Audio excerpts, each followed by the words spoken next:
dafa benn point boo xam ne maanaam bañ ko maintenir mais avancé mu doon benn prise ñu dimbali leen rek. yéen ñëw leen nii indi leen micro bi nii.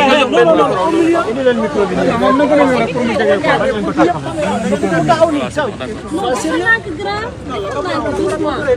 sans micro. voilà yow bul sóoraale benn angle beneen angle bi tam. jàppale ko mu ñëw. bon lan lañ mën a jàpp exactement ci jugement que de la Cour suprême aujourd'hui concernant l'affaire français d'abord. français. waaw wàccee leen seen micro yi s'il vous plaît. français. du ñu mën a jàpp. wàccee leen micro yi s'il vous plaît. ndax ñun li ñu intéressé. doo génn mooy ñun comme yow da ngay posé.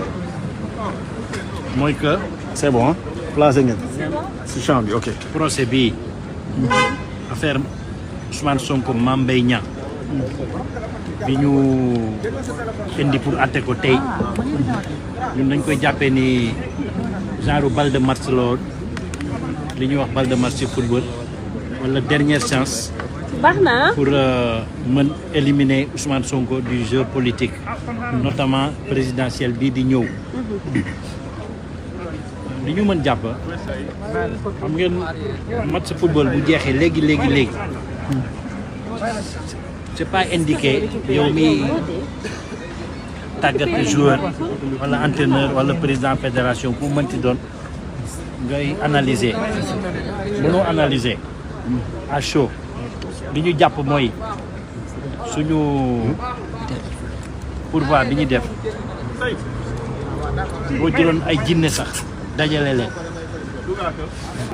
mënuñu ko dàq parce que dañ ko fondé ci ay violation yu bari lool yu doy waar yi nga xam ni ku nekkul juge sax boo ko expliqué ne ah lii jaarul yoon kon arrêt Mame Mbaye Niang bi du arrêt bu baax te loolu ñëpp ànd nañ ci te ci procureur général dafa demandé ñu kase ko souvent dafa am benn expression dañuy wax couper la poire en deux bu tubaab bi waxee mooy bu ñu la joxee poire wala pomme nga jël paaka da nga koy dagg ci digg bi waaye tey jii ñun li ñu gis poire bi wala pomme bi dagguñu ko ci digg bi dañu dagg morceau bu ndaw ak morceau bu mag ñoom morceau bu mag bi leen intéressé mooy li ñuy doon jooy muy li ñuy wax contrainte par corps infraction bu mel ni bi ñuy toppee Ousmane Sonko affaire diffamation injure kenn mosu gis ñuy contrainte par corps maanaam bu nit ki ñëwee di laaj xaalisam te mënoo ko fay ñu ne dañ lay tëj nga fay ko ak sa yaram loolu la ñuy contrainte par corps loolu la ñu dindi lu ci des nag te loolu dañ ko cassé mais ñu ne jarul renvoi parce que cour suprême bu cassé dafay renvoyer keneen atte ko beneen cour d'appel comme cour d'appel Dakar la ñu def pourvoi bi ndax moom moo atte li mu atte dañu bëggoon suñu cassé wala déjà mu def sursis à statuer parce que dañu demandé woon li ñuy wax exception d'inconstitutionnalité na ko cour bi jox conseil constitutionnel ñu xool ni Sonko atte bi ñu ko atte jaarul yoon defuñu loolu mais nee nañu maanaam li jëm ci xam nu mu ko expliquer contrainte par corps bàyyi nañ ko li ci des nag lépp li des ci arrêt cour d'appel bi ça reste intact dindiwuñ ci dara dañu liñ ci intéressé mooy effectivement condamnation bi ñu condamné Ousmane Sonko maanaam maintenir na 6 mois avec sursis ñoom la ñun li ñu bëggoon mooy ñu dindi ko attewaat ko procureur général loolu la demandé ñun loolu lañ demandé te ñi fi toogaloon Mame Mbaye Niang évidemment duñ ci d'accord mais convaincre ñu kenn ndaxte c'était imparable argument yi génnee doomu aadama wala jinne sax mënuñ ci dara tey nag ay doomu aadama wan nañu mën nañ ci dara ndax dañu bañ ba lànk bu leen neexee tey ci guddi balaa suba teel ñu jël décision bi tàppe ko yóbbu conseil constitutionnel. kon cela veut dire que décision bi day daal di hypothéquer avenir kii politique. parce que décision bi elle est éliminatoire pour monsieur Ousmane Sonko. ñoom loolu moo la ñu intéressé ñun tam loolu moo ñu intéressé parce que booy xeex dafa am objectif ñu lañ doon gagné lii pour dindi ko pour raser ko mu jeex tàkk Ousmane d'une gymnastique plus ou moins périlleuse la chambre criminelle n'a pas fait droit à notre pouvoir.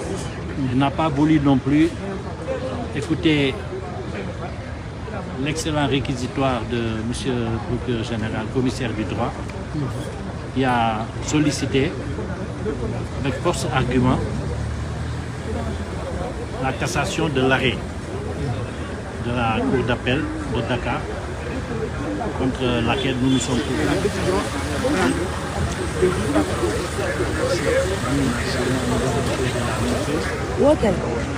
Comme vous le savez, ça a été précédé par la demande du sursis à statuer, parce qu'on demandait à la Cour suprême de transmettre notre exception d'inconstitutionnalité au Conseil constitutionnel, d'attendre que le Conseil constitutionnel donne sa décision, puisqu'elle impacte directement sur la solution du litige entre Mame Mbaye Niang et Ousmane Sonko.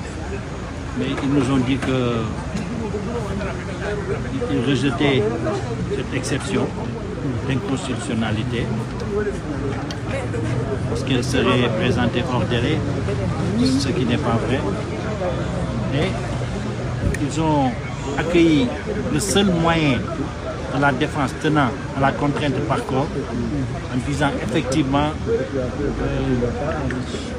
ce n'est pas légal d'assortir une telle condamnation pour des délits comme l'injure et la diffamation de la contrainte par corps. Ça, c'est par rapport à l'exécution de la décision. Si jamais il venait à l'esprit de la partie civile de poursuivre le recouvrement de la somme de 200 millions à laquelle a été condamné M. Ousmane Sonko. Il est évident que ce qui les intéressait, parce que la Cour a ajouté qu'elle pouvait à la limite casser cet élément de la décision relatif à la contrainte par corps, mais que ça ne nécessitait pas un renvoi.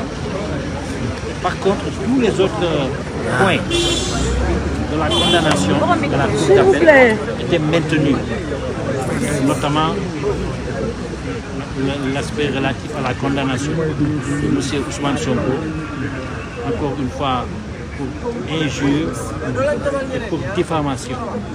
Alors, donc cela veut dire qu'aujourd'hui, l'avenir politique de Ousmane Sonko est hypothéqué. Est-ce qu'il perd son éligibilité?